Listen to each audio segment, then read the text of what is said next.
नमस्कार विद्यार्थी मित्रांनो, मी नेहा सावंत अंबी इंद्रलक्ष अकॅडमीमध्ये तुमचं खूप खूप स्वागत करत आहे.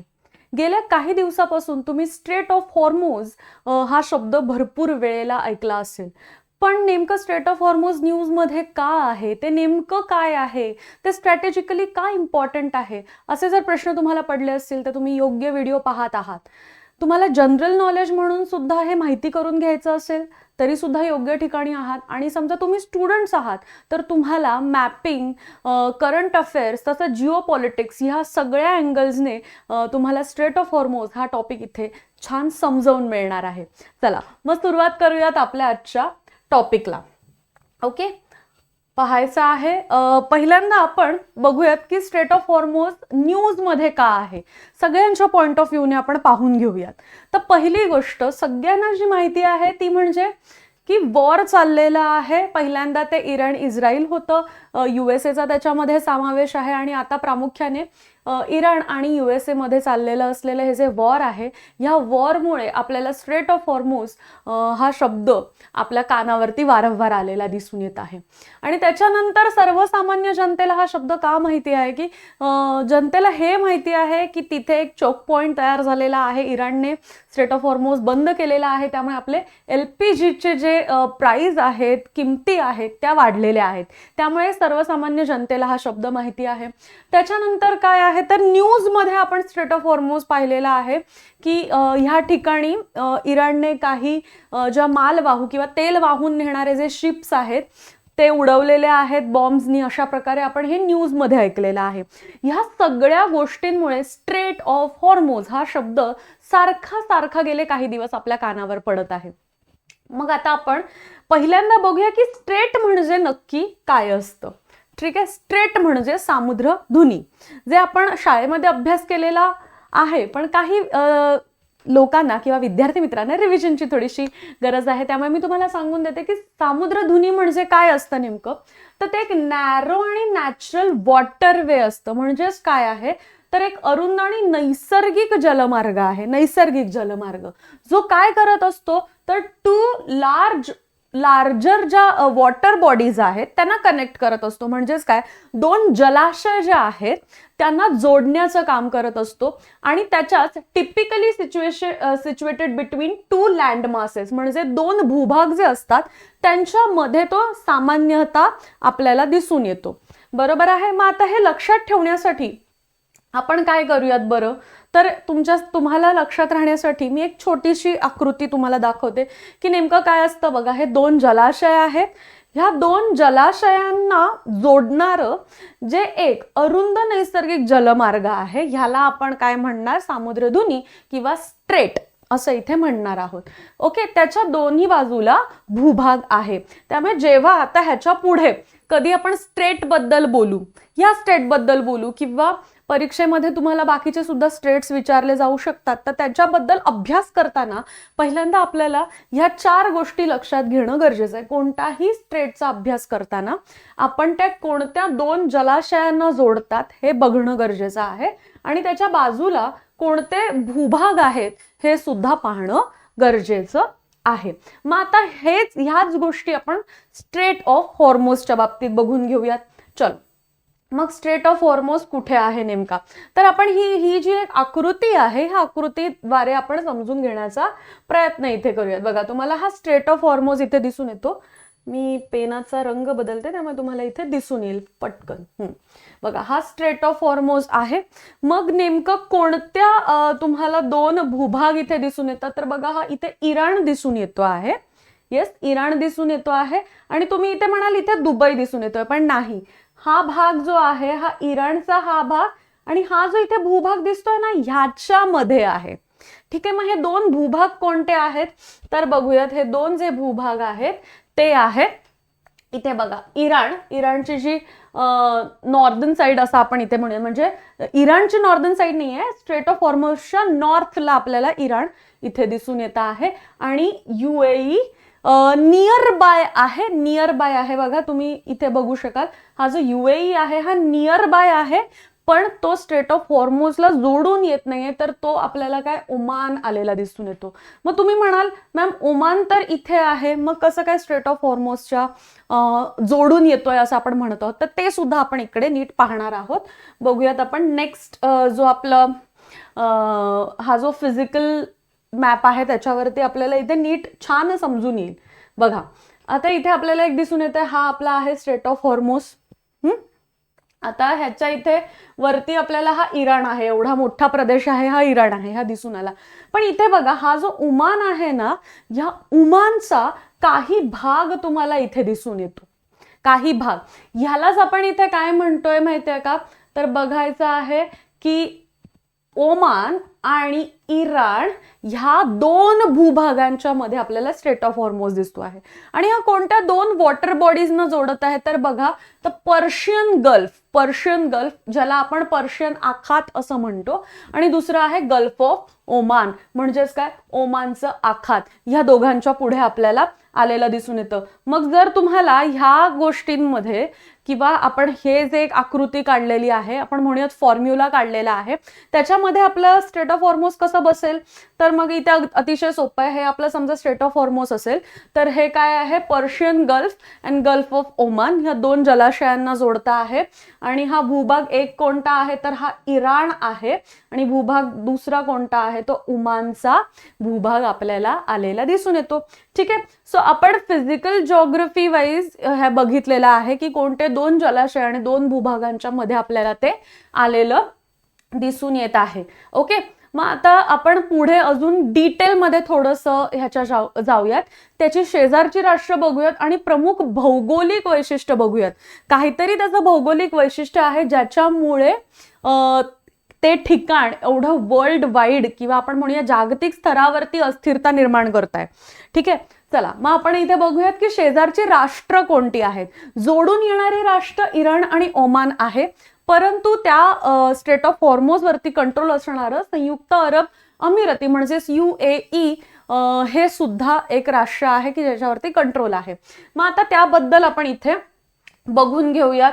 चला बघा, इराण हे काय आहे, उत्तरेकडील किनारपट्टी म्हणजे स्ट्रेट ऑफ हॉर्मोजच्या उत्तरेकडील किनारपट्टी आणि अनेक मोक्याच्या बेटांवरती म्हणजे ज्याला स्ट्रॅटेजिकल आयलँड्स आपण ज्याला म्हणतो ते कोणते आहेत, केशम, हॉर्मुझ आणि लारक यांच्याद्वारे नियंत्रण ठेवता आहे स्ट्रेट ऑफ हॉर्मोज वरती.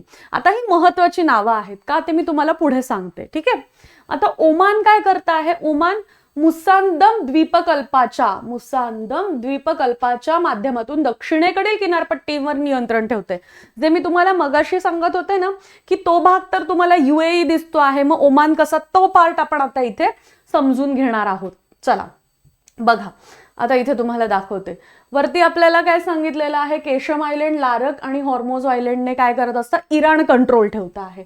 आणि हा ओमान जो आहे हा मुसंदम पेनिन्सुलरने तिथे काय करता आहे, कंट्रोल ठेवत आहे, नियंत्रण ठेवत आहे. तर आता तुम्हाला ना ह्या मॅपमध्ये दिसून येईल की हा युनायटेड अरब एमिरेट्स जरी असेल तरी पण ओमानचा हा भाग आहे. राष्ट्र हे दोन सेम आहेत, परंतु ते विभागले गेलेले आहेत दोन वेगवेगळ्या जमिनींमध्ये, भूभागामध्ये, पण राष्ट्र ते एकच आहे. आणि हे जे पेनिन्सुला आहे ह्याच्याद्वारे हा स्ट्रेट ऑफ हॉर्मोज वरती ओमान काय करत आहे, कंट्रोल ठेवत आहे. आणि संयुक्त अरब अमिराती कशाद्वारे कंट्रोल ठेवत आहे, तर ते कंट्रोल ठेवत आहे फुजेरा सारख्या प्रमुख बंदराद्वारे. कशा, फुजेरा सारख्या प्रमुख बंदराद्वारे. आता फुजेरा कुठे आहे ते सुद्धा आपण इथे बघून घेऊयात. हे बघा, इथे फुजेरा तुम्हाला दिसून येतं. मग हा जो आपला हा ओमानचा भाग झाला आणि हा जो आपला आहे हा UAEचा भाग झाला.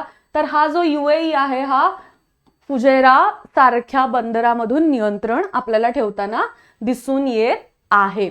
ठीक आहे. मग आता प्रमुख भौगोलिक वैशिष्ट्य ही सुद्धा महत्वाची आहेत, ह्याच्यावरती सुद्धा बऱ्याचशा गोष्टी डिपेंड आपल्याला दिसून येतात. मग आता इथे बघा आकारमान किती आहे, तर त्याची जी लांबी आहे ती 167 किलोमीटर आहे. आणि रुंदी जी आहे ते सगळ्यात अरुंद ठिकाण जे आहे हे 33 किलोमीटरचं आहे. आणि हे अरुंद ठिकाण कुठे आहे, तर मुसांदम द्वीपकल्पाच्या दरम्यान आहे, इराण आणि मुसांदम. ओके. हे पण आपण इथे लगेच मॅप वरती बघून घेणार आहोत म्हणजे तुम्हाला इथे पटकन समजून जाईल. ठीक आहे, हे बघा आता त्यांनी इथे काय सांगितलंय, हा इराण आणि हे मुसांदम पेनिन्सुलर आहे, हा जो भाग आहे हा त्याचा सगळ्यात नॅरो पार्ट आहे, सगळ्यात अरुंद भाग आहे, जो 33 किलोमीटरचा आहे. ओके, मग आता पुढे बघूयात आपण जलवाहतुकीचे मार्ग जे आहेत ते कोणते आहेत बघायचे आहे. किनारपट्टीजवळ पाणी उथळ असल्यामुळे, म्हणजे ज्या किनारपट्टीवरती इराण आहे, खाली आपल्याला जो पेनिन्सुला दिसतो, ह्याच्या किनारपट्टीजवळ काय होत आहे, पाणी उथळ असल्यामुळे टँकरना 2 किलोमीटरच्या बफर झोनने विभागले गेलेले आहे.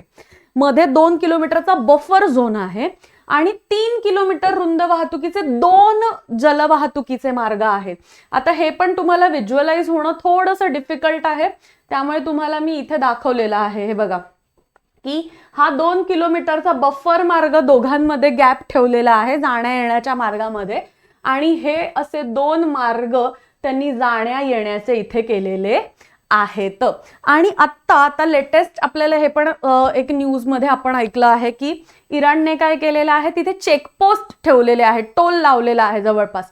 बरोबर, मग हे चेकपोस्ट कुठे ठेवलेले आहेत त्यांनी, तर येताना एका आयलंडच्या मार्गावर, जाताना एका आयलंडच्या मार्गावर, अशा प्रकारे केशम आणि लारक हे जे आयलंड्स आहेत दोन्ही, हे त्यांनी चेकपोस्ट तिथे केलेले आहेत. त्यामुळे ही 2 नावं सुद्धा तुम्हाला लक्षात ठेवायची आहेत. ठीक आहे, चला मग आता आपण फिजिकल जे त्याचे वैशिष्ट्य आहेत, भौगोलिक वैशिष्ट्य आहेत ती आपण बघूयात. तळाची खोली जी आहे ही जगातील सर्वात मोठ्या VLCCs म्हणजेच काय आहे, व्हेरी लार्ज क्रूड कॅरियर्स हाताळण्यासाठी पाणी पुरेसे खोल आहे, जे की 60 ते 100 मीटर खोल आहे. त्यामुळे मोठ्या प्रमाणात ऊर्जा वाहतुकीसाठी ते अपरिहार्य ठरते. आता ही भौगोलिक वैशिष्ट्य झाली, ह्या वैशिष्ट्यांमुळे त्याला जागतिक व्यापारामध्ये महत्वाचं स्थान आपल्याला दिसून येतं. आता अजून काय काय इम्पॉर्टन्स आहे स्ट्रेट ऑफ हॉर्मुझचं, तर जगातील सर्वात महत्वाच्या तेल वाहतुकीच्या मार्गांपैकी एक ते आहे. का, तर त्याचे आपल्याला रिझन्स इथे दिसून येते. एक तर ते भौगोलिक जी काही त्याची वैशिष्ट्य आहेत त्याच्यामुळे ते जास्त फायदेशीर आहे तिथून वाहतूक करणं, आणि दुसरं म्हणजेच काय आहे, त्याच्या आजूबाजूचे असणारी राष्ट्र बघा, ही राष्ट्र सगळ्यात जास्त ऑइल प्रोडक्शन करणारी राष्ट्र आपल्याला दिसून येतं. जसं Saudi Arabia, Iraq, Kuwait, UAE यांसारखे देश जे आहेत हे मेजर ऑइल प्रोड्युसिंग कंट्रीज आहेत, ते त्याच्या आजूबाजूलाच असल्यामुळे तिथे कॉस्टिंग कमी पडतं, त्या मार्गाने वाहतूक झाली, ट्रेड झाल्यावर. त्यामुळे जगातील सुमारे 20% तेल वाहतूक ही ह्याच मार्गामधून होताना आपल्याला दिसून येते. आता समजा हे स्ट्रेट ऑफ हॉर्मुझ बंद झालं, बरोबर, तर मग भारतावरती होणारे परिणाम कोणते आहेत, तर ते आपल्याला इथे महत्वाने बघायचे आहेत. तर ते कोणते आहेत, तर बघा, तर भारत जवळपास 85 ते 90% कच्चा तेलाचा आयात करत असतो, इम्पोर्ट करत आहे. बरोबर आहे, जवळपास 85 पेक्षा जास्तच, 85 ते 90च्या दरम्यान आपण आयातच करतो टक्के. ठीक आहे, बघा 85 पेक्षा अधिक जास्त आयात करतो, आणि यापैकी जवळपास निम्मे तेल, जवळपास अर्ध्यापेक्षा अधिकच म्हणूयात आपण, 50% जवळपास आपलं जे क्रूड ऑइल जे आहे हे स्ट्रेट ऑफ हॉर्मुझ म्हणजे हॉर्मुझच्या सामुद्रधुनी मार्गेच आपल्याकडे येत आहे. त्यामुळे तो मार्ग समजा बंद झाला तर येथे कोणतेही व्यत्यय आल्यास केवळ देशांतर्गत ऊर्जा किमतीतच वाढ होणार नाही, तर महागाई वाढणार आहे, व्यापार तूट होणार आहे, आणि सामरिक असुरक्षितता यांसारखे व्यापक आर्थिक परिणामही आपल्याला होताना दिसून येतात. त्यामुळे वॉर जरी तिथे चाललेलं असेल तरी त्याचे भारतावरती परिणाम आपल्याला होताना दिसून येत आहेत. मग भारत याच्यावरती काय ऍक्शन घेतो आहे, तर ऊर्जा स्रोतांचे विविधीकरण आपण केलेले आहे, म्हणजे करत आहोत. तसंच नूतनीकरण क्षम ऊर्जा उत्पादनात आपण वाढ करत आहोत, आणि इतर प्रदेशांमधून LNG म्हणजेच काय आहे, लिक्विफाईड नॅचरल गॅस आपण आयात करत आहोत, जे इतर प्रदेशांमधून आपण इथे घेताना दिसत आहे. तरी सुद्धा हे जरी आपण करत असलो तरी सुद्धा जर लवकरात लवकर भारताच्या ऊर्जा आणि आर्थिक स्थिरतेसाठी आपल्याला स्ट्रेट ऑफ हॉर्मुझ ओपन होणं तितकंच महत्वाचं आहे. जरी भारताला आता तिथून परमिशन आहे तरी सुद्धा ते ओपन होणं आपल्यासाठी गरजेचं आहे. आता हे आपण भारतावरती बघितलेलं आहे विद्यार्थी मित्रांनो. मग आपल्या इतर प्रदेशांवरती त्याचा काय परिणाम होतो आहे हे सुद्धा आपल्याला बघायचं आहे. जागतिक बाजारामध्ये ह्याचा काय परिणाम होतो आहे ते आपण इथे बघूयात. बघा, जागतिक तेल बाजारात याचा काय परिणाम होतो आहे, तर पुरवठ्यात व्यत्यय आल्याने तेलाच्या किमतीत वाढ होणार आहे. हे आपण जागतिक बाजारावरचा परिणाम बघत आहोत. आशियाई अर्थव्यवस्थेत म्हणजे एशियाच्या अर्थव्यवस्थेमध्ये काय परिणाम होणार आहे, तर प्रमुख ऊर्जा आयातदारांना तुटवड्याचा सामना करावा लागणार आहे. म्हणजे ऊर्जा जे आयात करत आहेत, जास्तीत जास्त इम्पोर्ट करत आहेत, त्यांना ते तुटवड्याचा सामना करावा लागणार आहे. शिपिंग उद्योग, शिपिंगचा जो बिझनेस आहे, उद्योग आहे, त्याच्यामध्ये काय आहे, तर आता तिकडे स्ट्रेट ऑफ हॉर्मुझ मध्ये येणाऱ्या शिप्सवरती हल्ले केले जात आहेत, ते बंद केलेलं आहे. त्यामुळे त्याचं काय होणार आहे, इन्शुरन्स वाढणार आहे ना, त्याचे वाढलेले विमा हप्ते आणि मार्ग बदलण्याचा खर्च वाढणार आहे. जर ह्या मार्गाने आपलं जहाज जाऊ शकत नाहीये तर फिरवून दुसऱ्या मार्गाने जावं लागणार. मग हा सुद्धा खर्च आणि वेळ वाढत आहे. लष्करी तणावावरती काय परिणाम होणार आहे, तर संघर्ष वाढण्याचा धोका ह्याच्यामध्ये दिसून आपल्याला येतो आहे. तर अशा प्रकारे ह्या व्हिडिओमध्ये आपण स्ट्रेट ऑफ हॉर्मुझ काय आहे, त्याची भौगोलिक वैशिष्ट्य, ते मॅप्सवरती आपण बघितलेलं आहे, त्याचं जागतिक व्यापारामध्ये असलेलं महत्त्व आणि त्याच्या बंद होण्यामुळे झालेले परिणाम, हे सगळं काही आपण इथे बघितलेलं आहे. मॅपिंगद्वारे बघितलेलं आहे. करंट अफेअर्समध्ये त्याचं महत्त्व बघितलेलं आहे. तसं जिओ पॉलिटिक्समध्ये त्याचं काय इम्पॉर्टन्स आहे हे सुद्धा इथे आपण बघितलेलं आहे. ठीक आहे.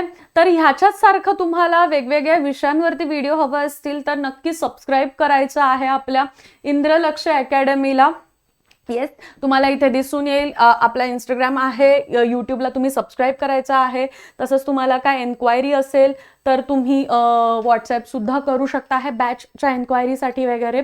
अजून तुम्हाला कोणत्या नवीन टॉपिक्सवरती व्हिडिओ हवे असतील तर ते सुद्धा तुम्ही कमेंट सेक्शनमध्ये सांगायचे आहेत. तर आता हा जो इम्पॉर्टंट व्हिडिओ आहे हा मी इथेच थांबवत आहे. आपण पुन्हा भेटणार आहोत. तोपर्यंत have a great day. Aim high, achieve higher. Thank you so much.